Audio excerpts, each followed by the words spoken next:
Tragedy struck Indonesia's Sulawesi Island over the weekend as landslides claimed the lives of at least 18 people.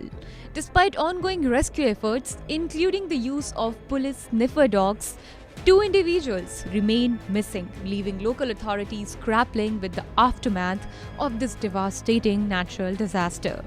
The landslides, triggered by intense rainfall, wreaked havoc on two villages in the region of Tanah Toreja, which lies in South Sulawesi. 4 homes were destroyed, leaving rubble in their wake and plunging families into despair.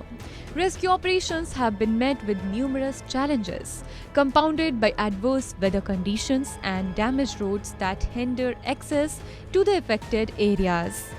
Ambulances struggle to navigate the precarious terrain, further complicating efforts to evacuate victims and provide urgent medical care.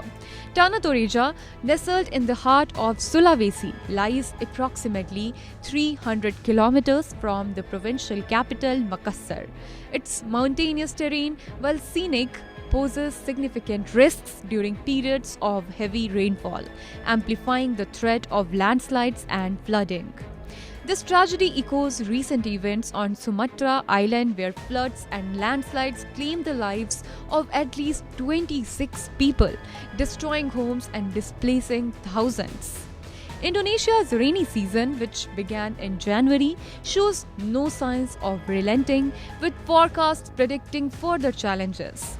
As Indonesia grapples with the devastating impact of natural disasters, communities come together in solidarity, offering support and resilience in the face of adversity.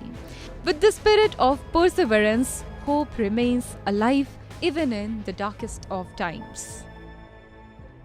Subscribe to One India channel and never miss an update.